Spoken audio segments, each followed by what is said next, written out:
Ora bem, então, continuando a questão energética, né?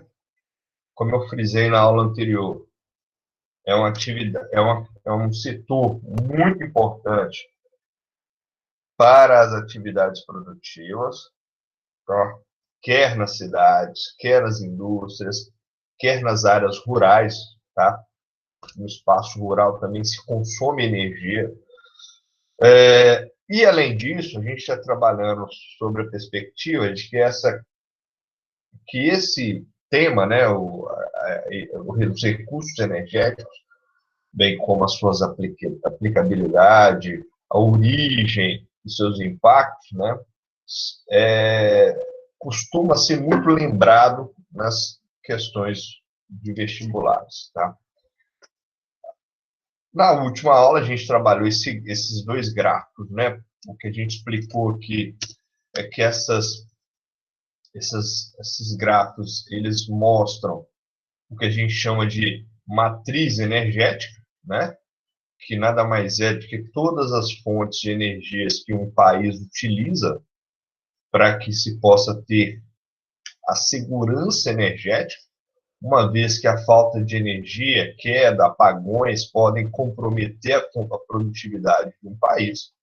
E pensando nessa segurança energética, são utilizadas mais variadas formas de energia. Uma coisa que é muito importante lembrar aqui é que os aspectos geográficos interferem na questão da composição da matriz energética. Então, olha só, vamos pensar um pouquinho aqui. Então, a matriz energética de um país está relacionada à sua característica geográfica. Estou colocando geográfica, galera, porque eu estou fazendo uma analogia também aos aspectos humanos, tá?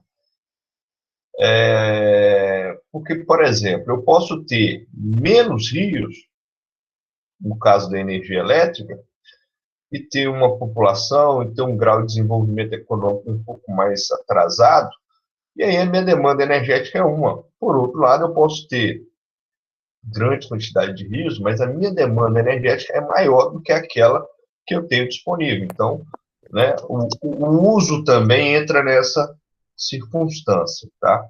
Então, quando a gente analisa a matriz energética de maneira pontual, ou seja, pegando aqui a realidade, por exemplo, do Brasil, a nossa matriz energética ela está muito ligada às nossas características geográficas.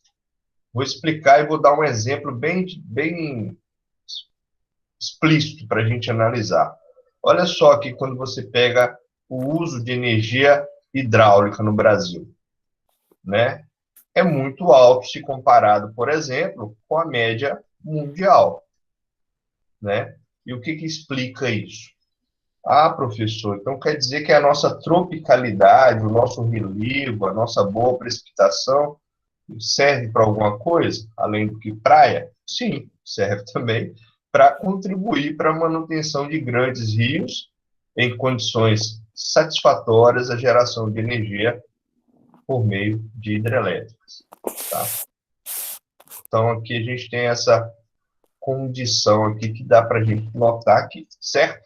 Ao passo que, se eu fosse pensar na questão, vou até mudar a cor aqui, na questão da energia nuclear, o Brasil usa pouco, né, se comparado à média global. Agora, se nós fôssemos comparar, por exemplo, um país que utiliza muito isso, vou colocar dois exemplos.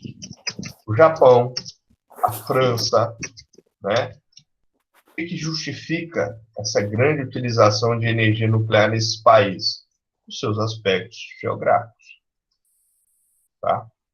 Então, lembrem, diferentes fontes de energia, diferentes usos, matriz energética diversificada. Precisa anotar isso?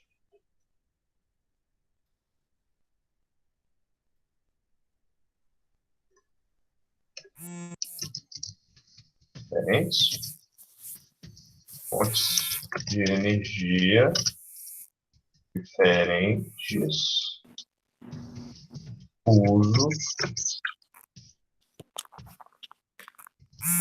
verticais.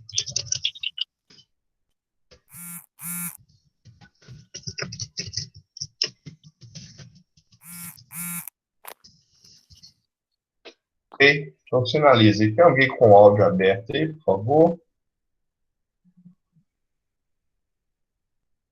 Bom, então, aqui a gente retoma aqui a nossa introdução, tá? Dúvida em relação a essa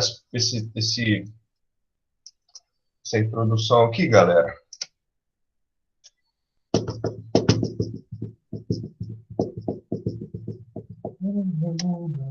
Então, vamos lá, então, para a próxima questão.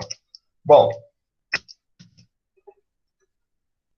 então a gente falou do petróleo, né? Deu uma explanada nos combustíveis fósseis, né? Então, lembrando que a matriz energética mundial, ela tem como grande fonte de energia os combustíveis fósseis, carvão, mineral, petróleo e o gás natural. A gente também analisou a geografia da produção e das jazidas de petróleo, gás e carvão, né? A gente falou onde tem mais, onde tem menos e tal. Na aula anterior, a gente fez a leitura desses gráficos aqui no slide. Você já deve ter recebido isso também, né? Sobre o pré-sal, galera, a gente vai falar um pouquinho mais dele quando for trabalhar o Brasil, mas aqui eu já queria adiantar algumas questões, né? O que é importante a gente lembrar aqui do pré-sal? Primeira coisa, quando se fala em pré-sal, eu estou associando ou estou identificando uma fonte de recurso energético que pode ser tanto de petróleo quanto gás natural, tá? Outra coisa importante, né? É sempre lembrada aqui a questão da geologia dessas regiões onde são exploradas essas plataformas de extração de petróleo, tá? Então, como a gente pode notar aqui no exemplo do lado direito aqui da tela, vocês estão vendo aí o que seria uma estrutura geológica onde se encontra o pré-sal, tá? Então, a gente está falando de áreas que podem atingir entre 5 e 7 mil metros abaixo do nível do mar, tá?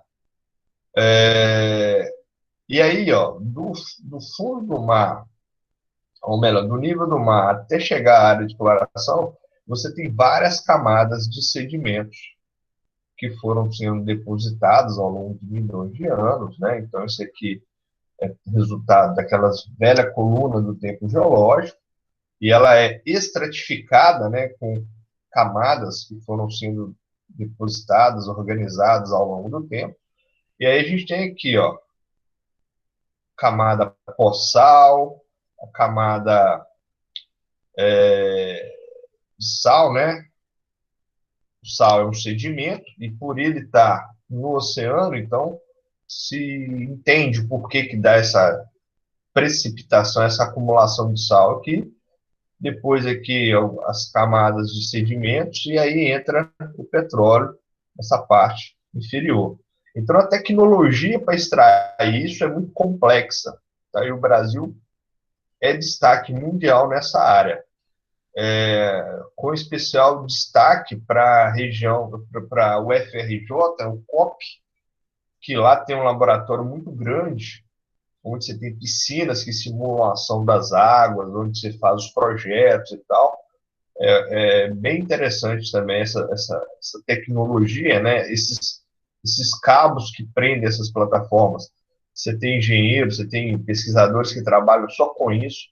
Você tem aqui as âncoras que fixam as plataformas, também tem toda uma tecnologia específica para ela, né? E um detalhe negativo, né, desse tipo de exploração é que é caro, né? Então, o custo para operar de operação esse tipo de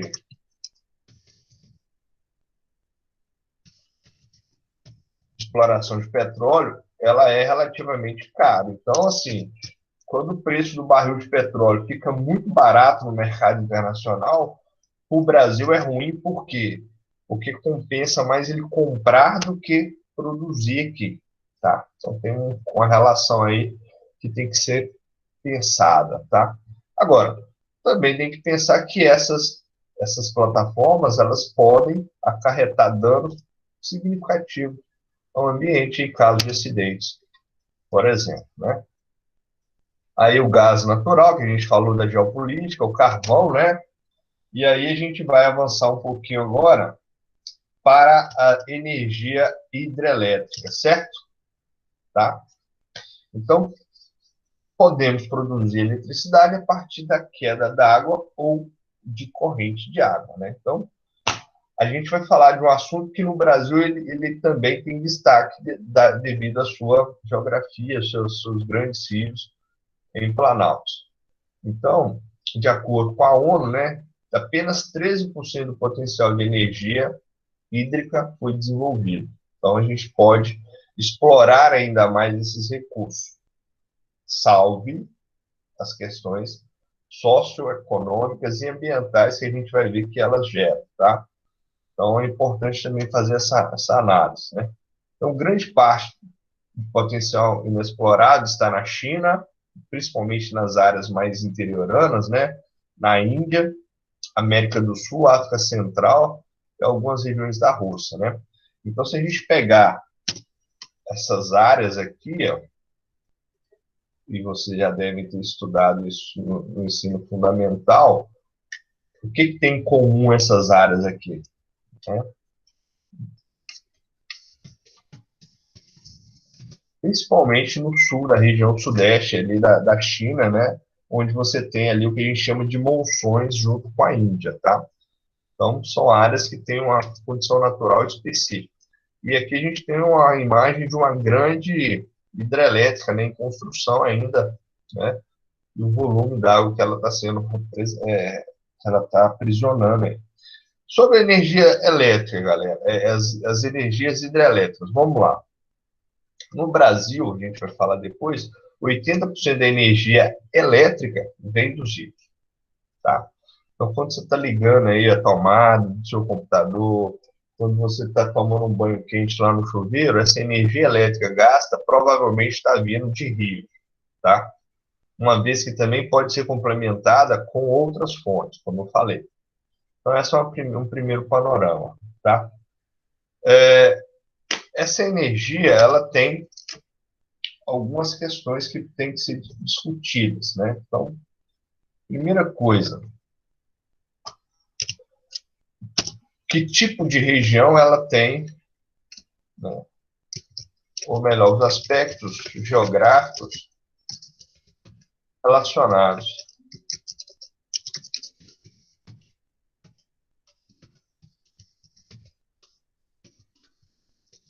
Então, a primeira coisa que a gente tem que lembrar, clima tropical, relevo em Planaltos, são essenciais. Por quê? Quando a gente fala de tropicalidade, lembra da questão da boa precipitação. E essa boa precipitação está relacionada a quê? A recarga de rios. Bom, e a questão dos planaltos está relacionada à força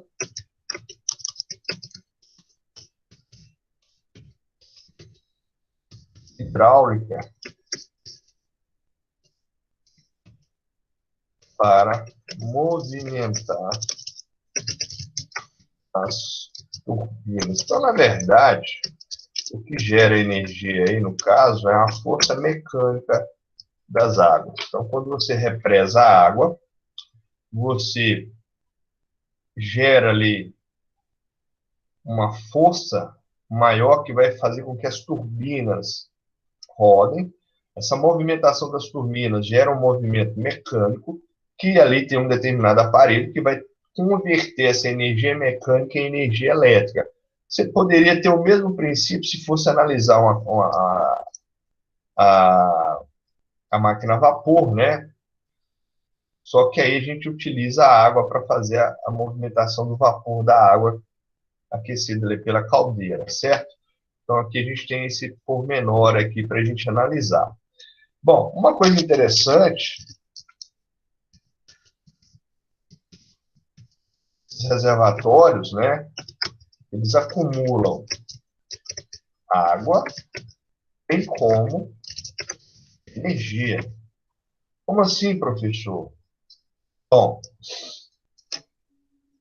os reservatórios, eles podem ser divididos em, eu tenho grandes reservatórios,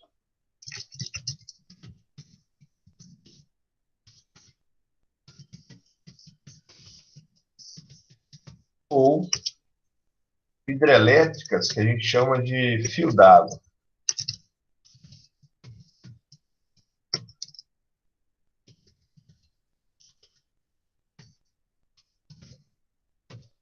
Bom, vou diferenciar aqui.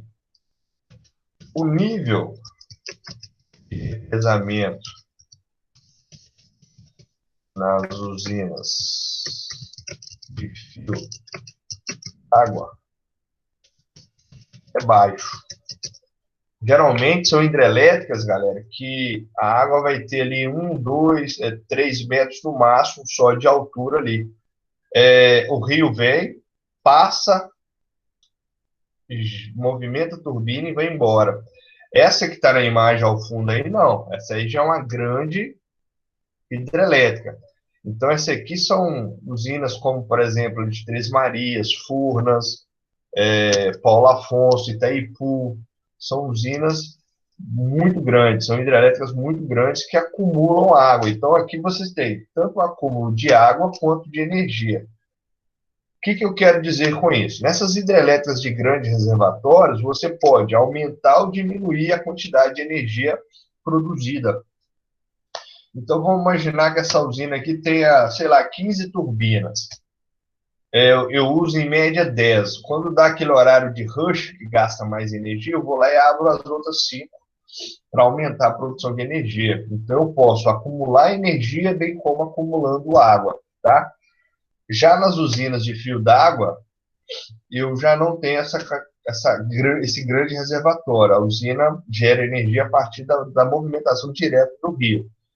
Próximo a gente aqui tem uma hidrelétrica chamada hidrelétrica de Baguari, ali próximo a Valadares, que ela trabalha nesse sistema. O reservatório dela é menor se comparado à usina hidrelétrica tradicional, certo? Então a gente tem esse detalhe aí também, beleza? Dúvida?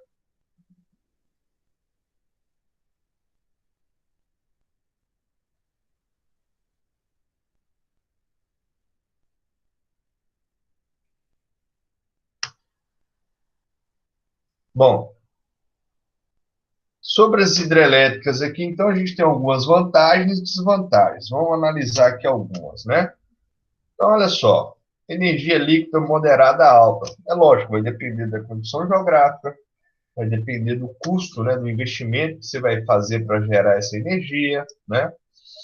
Então, isso pode ser explicado por isso. Você tem grande potencial não aproveitado, ou seja, aqui eu acabei de falar da reserva de água que é armazenada, né, também tem isso. Hidroeletricidade de baixo custo comparado com, por exemplo, a energia nuclear, né? E você tem baixas emissões de CO2. Olha só, você tem baixas, quer dizer que tem, né? E outros poluentes em áreas temperadas. No caso, desvantagens. É uma fonte de energia que altera ou que interfere muito na dinâmica humana no local onde a hidrelétrica é construída. Então, você vai ter grande deslocamento de pessoas, quer populações tradicionais, quer comunidades, por exemplo, quilombolas, indígenas, pequenas cidades. Para vocês terem uma ideia, em Sobradinho, na Bahia, foram realocadas 70 mil pessoas, né? Então, há no Brasil, por exemplo, um movimento que chama-se Movimento dos Atingidos por Barragens, né? Isso tem a ver com a construção dessas grandes hidrelétricas, como a gente está vendo no norte, né? Altas emissões de CH4, né, da rápida decomposição da biomassa. Então, repare, quando você represa o rio, você inunda uma determinada área, essa área pode ter floresta, pode ter recursos naturais, essa floresta inundada, ela vai entrar em decomposição e vai emitindo CH4, né, além de outros poluentes para a atmosfera, né? E também destruição de ecossistemas aquáticos a jusante. Eu espero que vocês lembram desses conceitos aí, tá? Então, ela gera impactos de ordem econômica, por exemplo, vamos imaginar que aqui a gente tinha populações de agricultores, né, pequenas e médios agricultores, como é o caso dessa bacia hidrelétrica aqui mesmo, aqui, do Rio Paraná, onde você tem várias pessoas que foram retiradas das suas propriedades por causa do reservatório. Também tem que pensar nisso, né? Além da questão da alteração dos ecossistemas. Então, por exemplo, o rio, o peixe que antes fazia esse caminho aqui, a montante, ele tem dificuldade para poder continuar com o seu processo, seu ciclo de reprodução. Inclusive, algumas hidrelétricas têm elevadores para peixes, tem lugares que são adaptados para que os peixes possam fazer o seu processo de reprodução naturalmente. Mas é inegável que o impacto ambiental seja percebido, tá? Então, aqui a gente tem esse detalhe das hidrelétricas aí. Parar aqui, peraí.